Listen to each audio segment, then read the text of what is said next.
अस्सलाम वालेकुम नाज़रीन। आज एक स्पेशल प्रोग्राम के साथ आपका मेज़बान असदुल्ला भट्टी हाज़िर है। नाज़रीन, अल्लाह पाक ने हमारे मुल्क में ऐसे इंसान पैदा किए हैं जिन्होंने सब कुछ भुला के इंसान ज़ात की खिदमत करने के लिए, गरीबों की खिदमत करने के लिए, मुल्क की खिदमत करने के लिए और मुल्क का नाम रोशन करके इंटरनेशनली अपने मुल्क को पूरी दुनिया में तक अपने कामों से, अपने सर्विसेज से फैलाते हैं, वो उसकी कमी नहीं है। कोई आप डॉक्टर देखेंगे, कोई इंजीनियर देखेंगे, कोई फ़ौज में देखेंगे, ब्यूरोक्रेसी में देखेंगे, साइंटिस्ट देखेंगे, यानी जिस भी फील्ड में आप जाएंगे उसमें आपको पाकिस्तानी अल्हम्दुलिल्लाह मिलेंगे। और वो मुल्क का, न सिर्फ मुल्क का बल्कि इंटरनेशनली अपने मुल्क का नाम रोशन करते हैं। उसमें एक नाम डॉक्टर फरहान ईसा साहब भी हैं।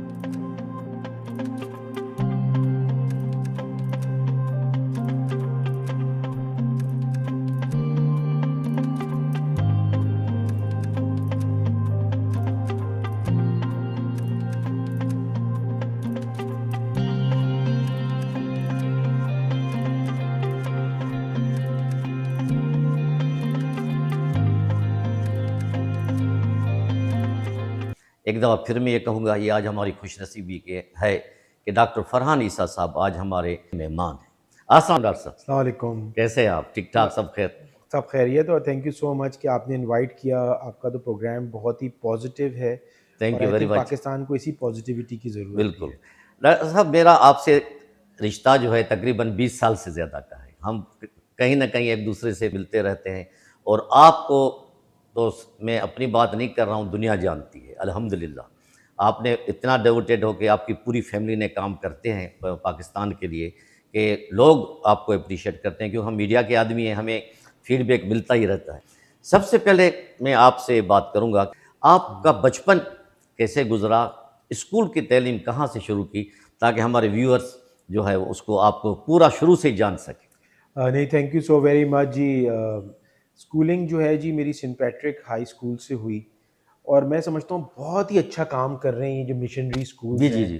क्योंकि कमाने के लिए नहीं करते और हुँ, मैं हुँ। समझता हूँ कि हमारी जितने भी हम लोग क्लास फेलोज हमसे सीनियर जूनियर्स जो सेंट पैट्रिक से पढ़े, हुँ, उनकी ग्रूमिंग में उधर के फादर्स का बहुत बड़ा कंट्रीब्यूशन है। हम 4 भाई थे, सारे सेंट पैट्स में थे और हुँ, हमारी बहन फ़रा हुँ। सेंट जोसेफ से पढ़ी है। जी, जी। तो उसके बाद वहाँ से निकलने के बाद अच्छे नंबर आए, फिर हम आदमजी साइंस कॉलेज गए हुँ, क्योंकि मेडिकल का शौक़ था पेरेंट्स की तरह। हुँ, और उसके बाद वहाँ से क्लियर करने के बाद पाकिस्तान का one of the most oldest and prestigious बिल्कुल। मेडिकल कॉलेज डाउ मेडिकल डाउ मेडिकल कॉलेज कॉलेज। पार्टीशन से पुराना है। हुँ, 2 ही हैं, किंग हुँ, एडवर्ड्स एंड डाउ मेडिकल कॉलेज। किंग हुँ, एडवर्ड्स लाहौर में है, हुँ। तो उसमें दाखिला होने के मौका मिला और आई थिंक कि वो मेरी ज़िंदगी का सबसे जो बेस्ट टाइम था ना, वो डाउ मेडिकल कॉलेज का था। माशाअल्लाह। पढ़ाई भी करी, सीखा भी, खिदमत का जज़्बा भी पैदा हुआ हुँ, और साथ-साथ अच्छे दोस्त भी मिले और मेरे ख़्याल से हम थोड़े से एडल्ट्स हो जाते हैं तो हुँ। एन्जॉयमेंट का टाइम और वो एग्ज़ैक्टली। बड़ा अच्छा टाइम स्टूडेंट था। लाइफ़ एक ऐसी लाइफ़ होती है जी, जो आदमी पढ़े बिल्कुल। भी और एक्टिविटीज़ भी हो।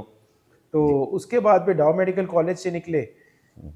अल्हम्दुलिल्लाह मैं गोल्ड मेडलिस्ट हूँ माशाअल्लाह। और मेरा हमेशा से ख्वाहिश थी कि मैं पाकिस्तान में ही रहूँ, पाकिस्तान की खिदमत करूँ और अल्हम्दुलिल्लाह मैं, मेरी वाइफ़ और मेरी बच्चों की, हम सबकी एक ही नेशनैलिटी है, Pakistani, and we are very proud Pakistanis. माशाअल्लाह। और जो भी हम आज हैं तो इसी मुल्क की वजह से हैं, पाकिस्तान की वजह से। हुँ, उसके बाद जो है जी मैंने पीएचडी में एडमिशन लिया कराची यूनिवर्सिटी के अंदर हुँ। और बस वो कर रहा था कि मेरा ये कमीशन हो गया सिंध गवर्नमेंट के अंदर अच्छा। और मैं ग्रेड 17 ऑफिसर बन गया और मैंने गवर्नमेंट ऑफ सिंध में? जी गवर्नमेंट ऑफ सिंध में जी। हुँ, और प्यारा सूबा हमारा सूबा। हुँ, और उसमें फिर जो है मैंने अपना एमफिल पे रोका हुँ, कराची यूनिवर्सिटी से हुँ, और पीएचडी पूरा नहीं किया, एमफिल की डिग्री ली और गवर्नमेंट सर्विस ज्वाइन कर ली, हुँ, हुँ। जो मैंने अल्हम्दुलिल्लाह 14 साल करी। माशाअल्लाह। अच्छा, ये भी बड़ा इंटरेस्टिंग है हुँ, कि 17 ग्रेड में स्टार्ट हुए, पहली पोस्टिंग सांगड़ में थी। हुँ। वहाँ पे उस ज़माने में मिनिस्टर थे हमारे लैंड एंड रेवेन्यू के पीर सपोतुल्लाह शाह राशिदी राजदी साहब राजा साईं, जो पीर पगाड़ा के 8 हैं। हाँ। और तो वो उस ज़माने में मिनिस्टर थे, यंग भी थे, तो हुँ, हुँ। अच्छी दोस्ती रही और बड़ा अच्छा एरिया रहा। सांगड़, किप्रो, कुंडरी, समारो, छोर तक के एरिया छोर में हम तक लोगों ने अच्छा, काम किया। वरना थर तक आप चले जी, गए जी, तो माशाअल्लाह। बड़ा अच्छे दोस्त बने और हुँ, पहली दफ़ा पता चला कि कितना खूबसूरत कल्चर है सिंध का, कितनी बेशक। मोहब्बत है। और अब आपको यकीन बताऊं कि अब मेरे वैसे तो कराची भी सिंध का हिस्सा है, बेशक। लेकिन मेरे अब सिंध के जो इंटीरियर इंटीरियर सिंध सिंध के हाँ। जो दोस्त हैं वो ज़्यादा हैं एज़ कम्पेयर टू कराची के। माशाल्लाह। जो मेहमान नवाजी सिंध की है हम्म। अनबिलीवेबल, और मैं कोशिश करता हूँ कि मैं भी उसको कराची में भी ये इंट्रोड्यूस चीज़ें करूँ, कराएं हाँ। इंट्रोड्यूस करूँ और इसी तरह से रखूँ, जो कि मैं समझता वैसे हूँ माशाल्लाह सही आपकी तरीका तबीयत है। भी ऐसी है अल्हम्दुलिल्लाह।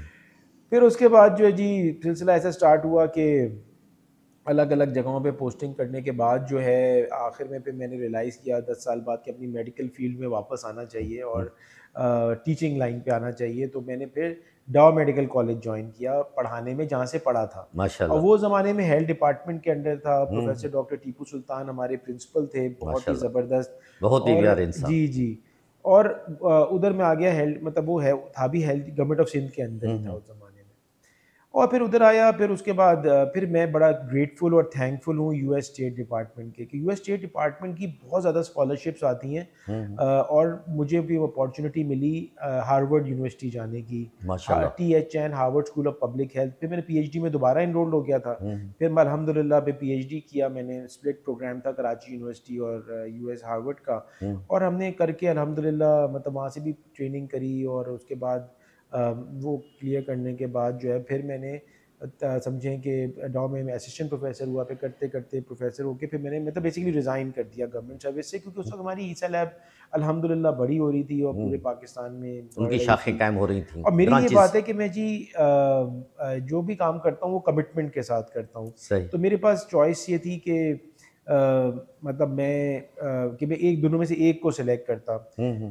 गवर्नमेंट सर्विस करनी भी चाहिए, और मैं समझता हूँ एज ए सिविल सर्वेंट्स का जो अप्रोच है, चाहे वो मेडिकल इंडस्ट्री से हो, चाहे असिस्टेंट किसी भी कमिश्नर हो हो या बिल्कुल। पुलिस में हो, ये बहुत ही एक ऑनरेबल ऑनरेबल पेशा हो, है। No doubt. लेकिन मेरे वालिद साहब एज हो रही थी और मैं एल्डेस्ट था, तो मुझे आना था, मेरे बहन भाई सब बाहर थे। हम्म। सो मैं आई केम इनटू इट, और फिर ईसा लैब की एक जर्नी स्टार्ट शुरू हुई। होती चली है। ये ज़रूर है कि गवर्नमेंट सर्विस में काम करने के बाद ज़ाहिर फंक्शनिंग पता होती है, और उसका इतना अच्छा, इसके बहुत एडवांटेजेस होते हैं। मुझे काम पे भी हुए क्योंकि दोस्त हैं अब सारे अच्छी बिल्कुल। पोजीशंस पे हैं, और मैं समझता हूँ कि जितने भी बिजनेस कम्युनिटी के लोग हैं, ये हम्म। हमें आइसोलेशंस में नहीं रहना चाहिए। सही। सो चाहे वो पॉलिटिशियंस हों, चाहे बिजनेस कम्युनिटी हो, चाहे कम्युनिटी इटसेल्फ हो, हम्म। सिविल सोसाइटी हो, ब्यूरोक्रेसी हो, हम सब मिल के ही काम भी कर सकते हैं, एक दूसरे का हाथ भी बटा सकते हैं, और एग्जैक्टली। लोगों की मदद भी कर सकते हैं, और बिजनेस को बढ़ा भी सकते हैं। No doubt. तो आइसोलेशन में कोई भी चीज़ नहीं होती, ये भी चीज़ हमने सीखी, हम्म। और मैंने उसको भी इनकरेज किया। हम्म। और अल्हम्दुलिल्लाह फिर चीज़ें बढ़ती चली गई और आगे और आगे काम कारवां चलता चलता रहा। गया। अच्छा, ये तो आपका हमें माशाल्लाह बैकग्राउंड का पता चल गया और नाजरीन भी को भी इंफॉर्मेशन पूरी मिल गई। अच्छा, आप माशाल्लाह ईसा लैब का तो माशाल्लाह एक नाम है पूरे पाकिस्तान में। वहाँ से तो आपका जर्नी शुरू हुई, आपके वालिद साहब ने काम शुरू किया, फिर आपने भी शुरू किया। उसके अलावा जो है मुख्तलिफ जो काम है ये जो लोगों के लिए, और माशाल्लाह आपका रोटरी के हवाले से भी एक बड़ा एक्सपीरियंस है।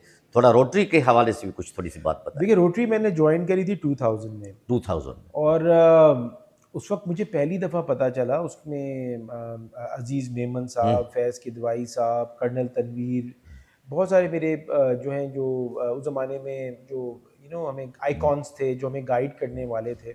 और रोटरी तो बहुत ही amazing no organization, doubt. Rotary International 1905 में स्टार्ट हुई थी। हम्म। 100 साल से ऊपर हो गए, और ये दुनिया की ओल्डेस्ट सर्विस ऑर्गेनाइजेशन है, जो कि बहुत सारे एरियाज़ में काम कर रही है, जिसमें मेन एरियाज़ में, जिसमें अब ईसा लैब भी, सारे ईसा लैब एंड डायग्नोस्टिक सेंटर भी उन सारे एरियाज़ में काम कर रहा है, जिसमें माशाल्लाह। मदर एंड चाइल्ड हेल्थ है, हम्म। वाटर एंड सैनिटेशन है, पोलियो एरेडिकेशन है, एनवायरनमेंट है, कॉन्फ्लिक्ट प्रिवेंशन एंड रेजोल्यूशन है, प्रिवेंशन ऑफ कम्युनिकेबल डिजीज़ है, लिटरेसी है।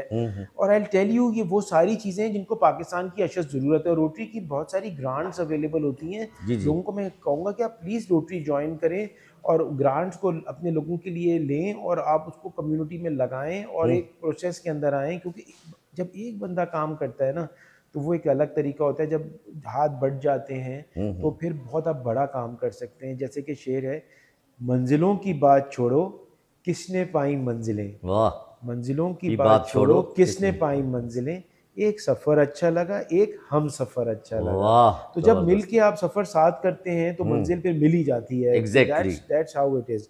एक चीज़ जो रोटरी की जो पायनियर मूवमेंट इन दुनिया के अंदर है वो पोलियो को ख़त्म करना है। हाँ, एरिडिक्शन। और यकीन माने पोलियो और बिल एंड मेलिंडा गेट्स दो डोनर बॉडीज़ हैं जो पाकिस्तान को भी फंडिंग करती हैं through UNICEF for polio eradication. ये पोलियो का जो मर्ज है ना दुनिया भर से ख़त्म हो चुका है। सिर्फ पाकिस्तान और अफगानिस्तान दो ममालिक रह गए जिसमें रह गया है। बिल्कुल। और इस वक्त सर्ज आ गया है, 70 से ज़्यादा केसेस हो गए हैं इस साल। तो ये बहुत ही परेशान कुन है। एक चीज़ जो हमारी मेंटालिटी को हमें ठीक करनी है, यकीन माने ये कोविड वैक्सीन के बारे में भी था, क्योंकि मैं इन्फेक्शियस डिजीज़ स्पेशलिस्ट हूँ और जब हम इंटरव्यूज़ देते थे तो हमसे कभी किसी ने नहीं पूछा कि यार वैक्सीन लगाने से जो है मेरी जो आंखों की नज़रें तो नहीं ख़राब हो जाएंगी, बाल तो नहीं गिर जाएंगे, मेरे दिल की धड़कनें तो नहीं बंद हो जाएंगी, मेरे जो ब्लड प्रेशर है, डायबिटीज़ है, वो आउट ऑफ कंट्रोल तो नहीं हो जाएगा, मेरे जिगर में मसला तो नहीं हो जाएगा, मेरी स्किन पे रैशेस तो नहीं हो जाएंगे, सही, मेरे जो है किडनीज काम करना तो नहीं बंद कर देंगी, या मुझे स्टोन की मुख्तलिफ बीमारी से आ है। जाते हैं, आप देख रहे हो। मैं कह रहा हूँ किसी को ये वसवसा एक भी नहीं आया, सवाल एक भी नहीं पूछा। अच्छा, एक ही सवाल पूछा कि बच्चे पैदा हो सकते हैं कि नहीं हो सकते। उनको इसमें दो उसकी मसाले फिक्र थी। उसकी फिक्र थी। अब ये दो मसले हैं। जी, जी। पहली बात है कि ये तो मैं क्लियर कर दूंगा, कुछ नहीं होता, कुछ नहीं होता, बिल्कुल। लेकिन आप सोच समझें कि जो एजुकेशन पढ़ाई जा रही है, जो लिटरेसी नहीं है, एजुकेशन पढ़ाई जा रही है लेकिन हम तालीम याफ्ता नहीं हो रहे, दिमाग हमारा रोशन नहीं हो रहा कि हम ये इस तरह की बातें जो सोचते भी हैं, गलत चीज़ों को फैलाते भी हैं, व्हाट्सएप में गलत चीज़ें फैले भी। हमें तो देखिए बॉडी के हर पार्ट की वरी होनी चाहिए, तो ये भी एक वरी है कि नहीं है। एग्जैक्टली। तो कहने का मकसद ये कि पहले तो मैं ये क्लियर कर दूं कि कुछ नहीं होता।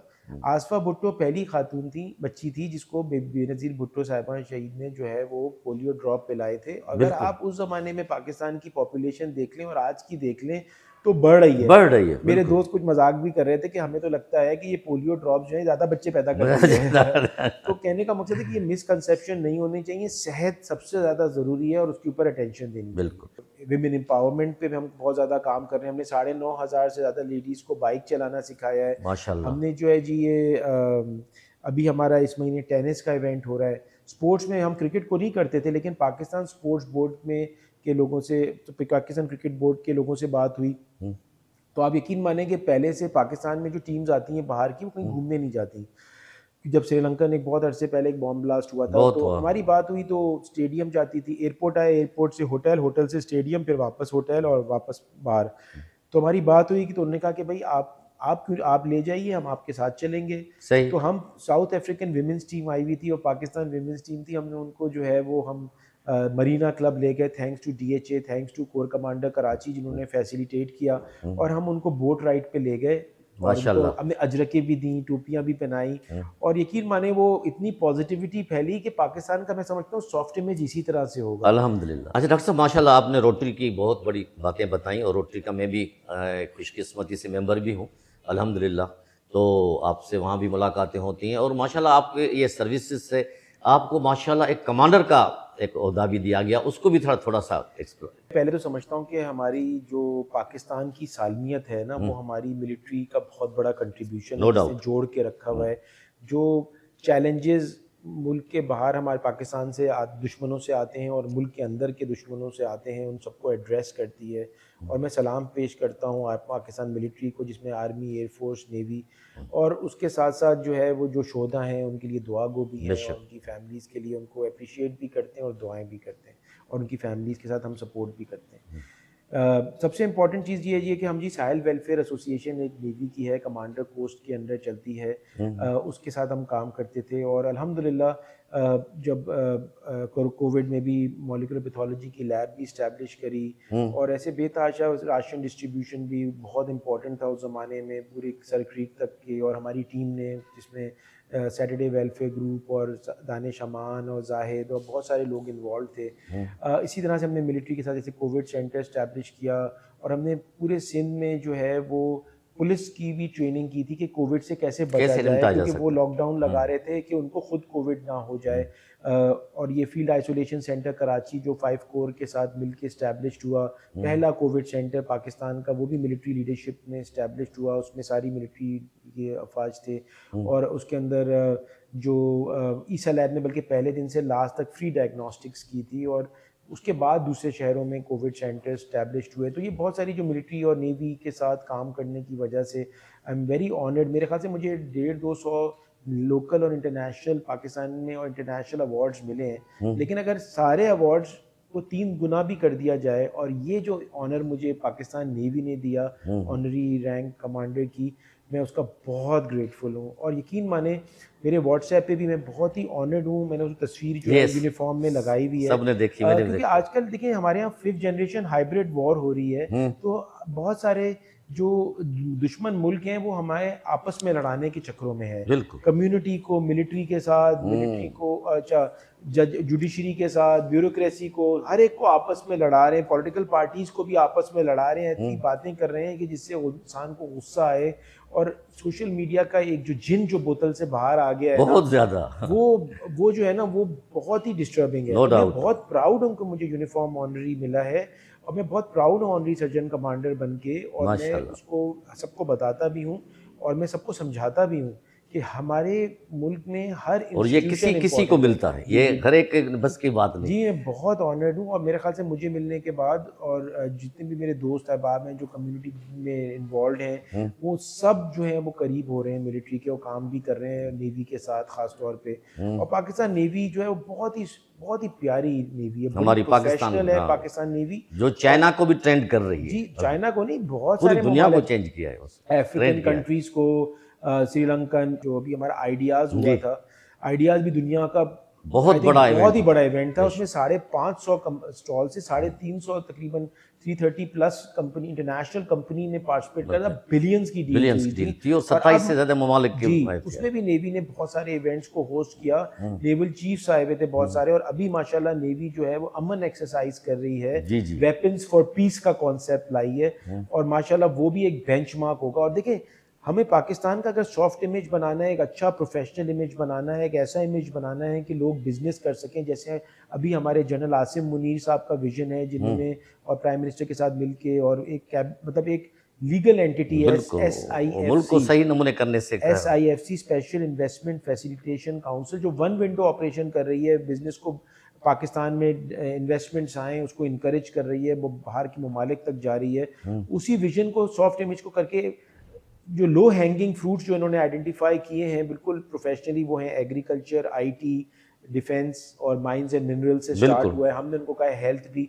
और तो कहने का मकसद ये है कि पाकिस्तान अब एक ट्रेजेक्ट्री पे है, रोड टू रिकवरी में। हमारी इन्फ्लेशन भी 20 से अब कम होकर 13-12 पे आ गई है, सिंगल डिजिट पे आने वाली है अल्हम्दुलिल्लाह। इतने बड़े काम कर रहे हैं आपने, इतने आपके बड़े प्रोजेक्ट्स हैं, अल्लाह पाक उनमें बरकत डाले इंशाल्लाह। तो आप इतना टाइम कैसे निकाल सकते हैं अपनी लाइफ से? फैमिली को भी टाइम देना पड़ता होगा, आपको सब कुछ करना पड़ता होगा, कैसे मैनेज करते हैं? पहले तो माशाल्लाह मेरी वालदा डॉक्टर सबिया, मेरी बहन डॉक्टर फ़रा, मेरी बेटियाँ और मेरी वाइफ डॉक्टर नादिया, हम सब एक साथ इन्वॉल्व हैं एज अ फैमिली। अच्छा, जब फैमिली के साथ मैं यही सबको, अपने दोस्तों को भी कहता हूँ, भाई आप फैमिली के साथ घूमने जाते हैं, खाना खाने जाते हैं, या किसी जगह पे मूवी देखने जाते हैं, तो अगर आप कम्युनिटी वेलफेयर में जाते हैं, किसी दिन यतीम बच्चों के साथ खाना खा लेते हैं, तो भी तो फैमिली टाइम है। बिल्कुल। तो एक तरह तो ये टाइम मैनेज। अच्छा, दूसरी चीज़ सबसे इंपॉर्टेंट है जो मैं यूथ को भी कहता हूँ, टाइम मैनेजमेंट बहुत ज़रूरी है। एक चीज़ सबसे नंबर 1 टाइम मैनेजमेंट, क्योंकि टाइम होता है हमारे पास, लेकिन हम वेस्ट बहुत करते हैं। बिल्कुल, यू आर वेरी राइट। ये है कि हमारे पास टीम वर्क, तो आप एक टीम बनाते हैं और सब कलेक्टिवली काम करते हैं, रिस्पॉन्सिबिलिटीज डिवाइड करके। और यही जो कम्युनिटी सर्विस से जो मैंने ना, यही चीज़ें मैंने अपने काम पे भी इन्वॉल्व करी। और यकीन माने इस लैब के पास जितने भी लोग काम करते हैं माशाल्लाह हज़ारों में, वो सब के सब कम्युनिटी सर्विस में इन्वॉल्व हैं अल्हम्दुलिल्लाह। और हम एज अ फैमिली काम करते हैं, एज अ यूनिटी काम करते हैं। देखिए, टाइम मैनेजमेंट के लिए मैं सबसे गुजारिश करता हूँ कि 3 हिस्सों में दिन को डिवाइड कर लें। 8 घंटे काम के, जो प्रोफेशनल होना चाहिए, फोकस्ड होना चाहिए, बिल्कुल, और अपने टारगेट्स बनाएं to be the best result oriented. फिर 8 घंटे जो है वो आपके पास टाइम होता है सोने के लिए, वो भी ज़रूरी है। ये नहीं कि बेहोश हो रहे हैं 2 बजे, फिर सुबह भागना है और फजूल में जागे जा रहे हैं, या फोन पे लगे हैं, या मूवियाँ देख रहे हैं, या ऐसी टाइम ज़ाया कर रहे हैं।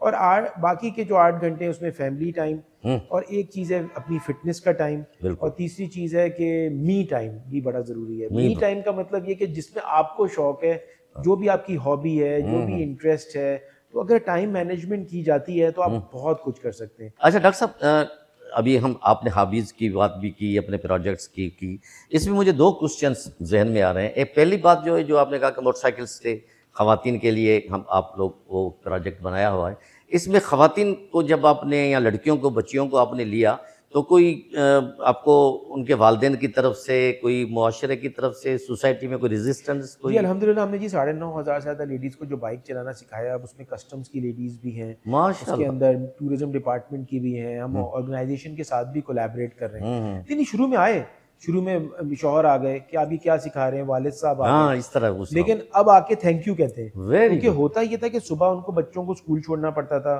फादर्स को, फिर जब घर आते थे थके हुए 7 बजे 8 बजे, तो फिर बीगम कहती थी कि ये चीज़ खरीदनी है, सौदा सल चाहिए, ये चाहिए, तो फिर वो लेके जाते थे, फिर बीच में जॉब से निकल के बच्चों को स्कूल से भी पिक करते थे। सही।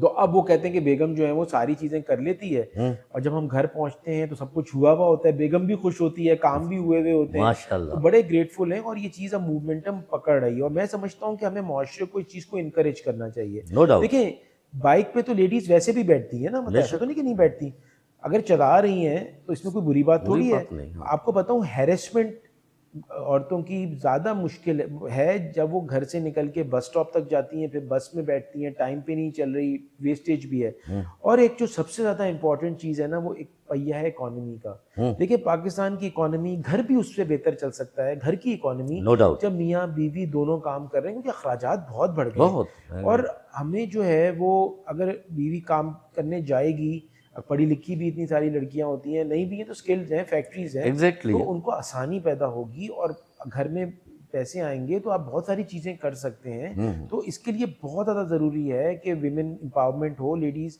इसमें कभी भी ये बात नहीं है कि कोई गलत काम वो लोग करें, या कोई मर्द भी करे चाहे औरत भी करे, वो कभी भी अलाउड नहीं है और ना करना चाहिए। ड्रेसिंग ख़राब हो, एथिकल मोरल वैल्यूज़ के साथ जो है, आई थिंक ये चीज़ बहुत इंपॉर्टेंट है। और इंटरनेशनली भी ये पाकिस्तान का इमेज बहुत बढ़ा कर रही है, क्योंकि देखिए 50% पॉपुलेशन अगर काम कर रही है और 50% घर पे बैठ के खा रही है, तो फिर बहुत जोर है डिसबैलेंस ना। बात हो जाएगी। अच्छा, फिर इंसान पे, मर्द पे भी बहुत प्रेशर आ जाता है। Exactly. तभी आपको पता है ब्लड प्रेशर और डायबिटीज हमारे मुल्क में कोविड से ज्यादा एपिडेमिक फैल रही है। बहुत ज्यादा। कौन सा शख्स है जो आपको 40s के बाद नहीं मिल रहा जिसको डायबिटीज या ब्लड प्रेशर ना हो? पाकिस्तान का नंबर 2 पता नहीं 3 हो गया है सर। कैपिटल हो गया है, it's a capital of blood pressure, it's the capital of the world for diabetes. And ये सब चीजें स्ट्रेस के पे दौड़ती हैं। इकोनॉमिक स्ट्रेस, ग़ीबत, चुगली से नेगेटिव, जब आप नेगेटिव कंपनी में रहते हैं ना, तो आप भी नेगेटिव, रिपरकशंस भी आ जाते हैं उनके। आप पे भी असर पड़ रहा होता है बुराई का। अच्छा डॉक्टर साहब, माशाल्लाह बातें तो बहुत हैं, बहुत कर की जा रही हैं और आप कर रहे हैं अल्हम्दुलिल्लाह। आपकी ज़िंदगी का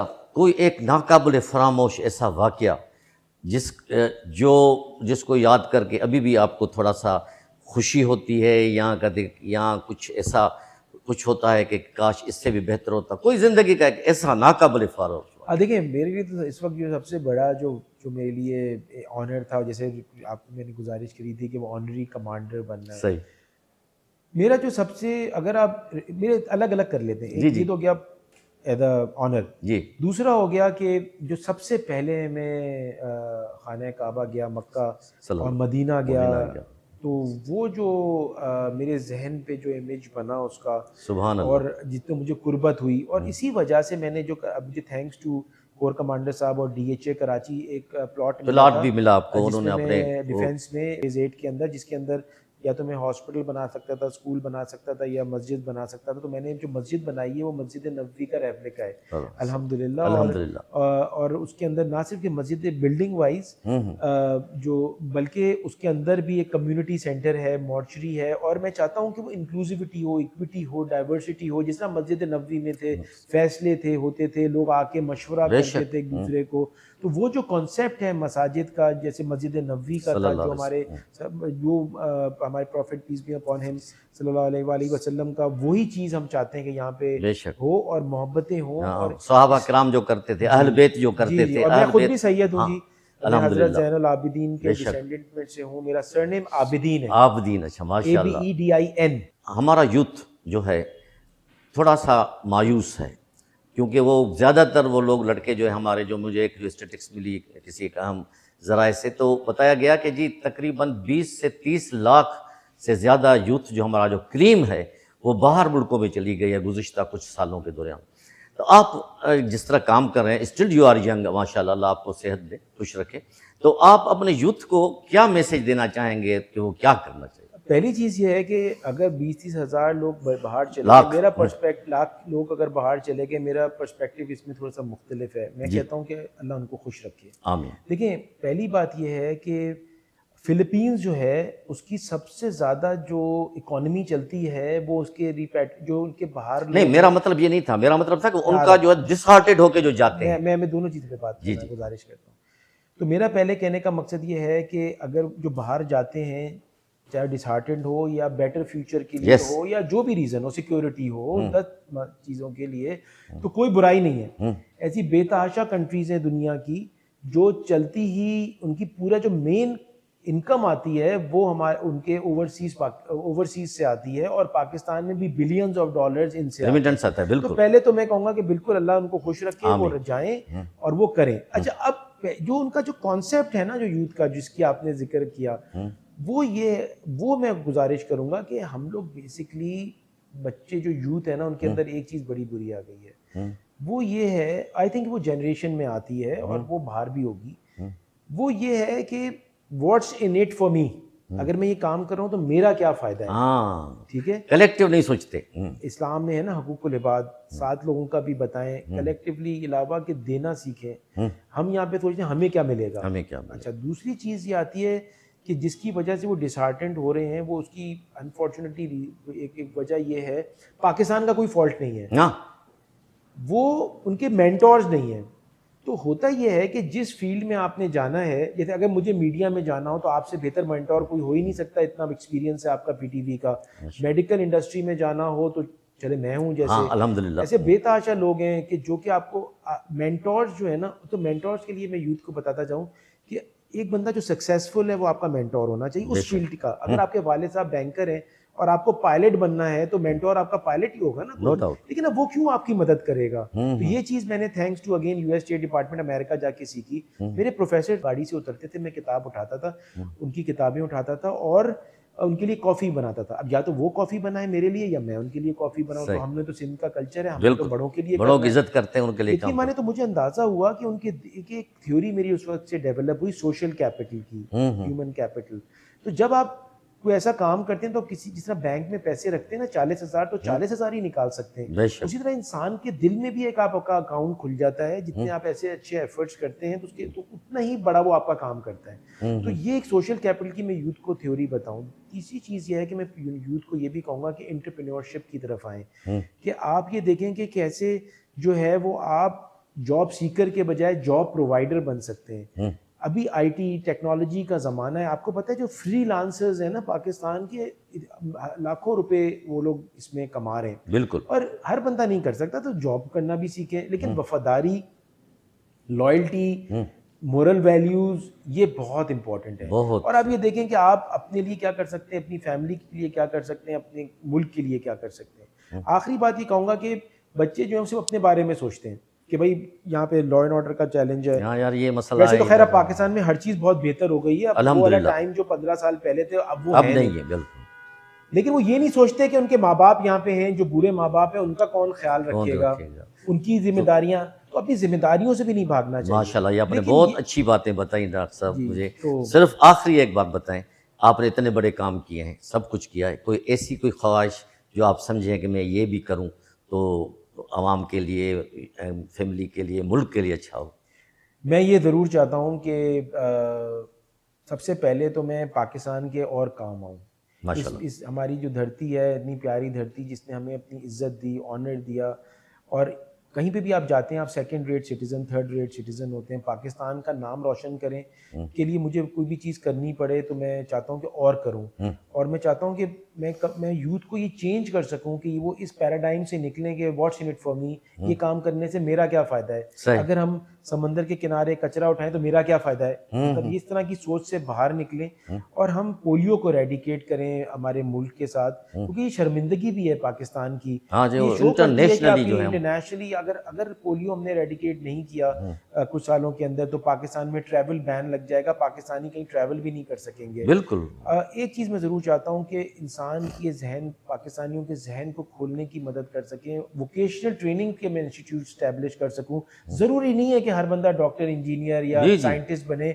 हमें लोगों को ये भी सिखाना है कि अच्छा इलेक्ट्रिशियन कैसे बनते हैं, अच्छा मैकेनिक कैसे बनते हैं, अच्छा प्लम्बर कैसे बनते हैं। बल्कि मेरा दोस्त है वो US में, वो कह रहा था कि मैं सर्जन हूँ, मुझे $700 मिलते हैं, प्लम्बर को 2 घंटे के $700 मिल जाते हैं अमेरिका में। तो कहने का मतलब है वोकेशनल ट्रेनिंग कर सकें और हम इस्लाम से करीब हो सकें। मैं कोशिश इंशाल्लाह। चाहता हूँ कि, और हमें एक चीज़ जो मैं बहुत ज़्यादा इंपॉर्टेंट और समझता हूँ, इस पे मैं क्लोज़ करूँगा, दिल तो बहुत, ख्वाहिशात तो बहुत बहुत है, हैं, हाँ। लेकिन वो ये है कि हम अपनी माइनॉरिटीज़ की पाकिस्तान में रिस्पेक्ट करें। पता है आपको, पाकिस्तान में जो हर सफ़ेद पार्ट है झंडे का, तो वो सफ़ेद हमारे पार्ट ने हमारे मिनॉरिटीज झंडे को पकड़ा हुआ है। पकड़ा वो हुआ। माइनॉरिटीज़ की बेशक। रिप्रेजेंटेशन है, अमन की रिप्रेजेंटेशन है, और उन्होंने ही पाकिस्तान के झंडे को पकड़ा हुआ है। उनकी रिस्पेक्ट करें, उनकी उनकी जो मतलब उनका ख्याल रखें, और उनको एक ऐसी वैल्यू दें जो कि बुनियादी वो, हुकूक हैं उनको मैं वो कहता हूँ करते दुनिया से हम माइनॉरिटीज़ को पाकिस्तान में अट्रैक्ट करें और दिखाएं कि इस्लाम जो है वो ऐसा मुल्क है, इस्लाम वाला ऐसा मुल्क मजहब है पाकिस्तान हमारा। है, मज़हब है हमारा,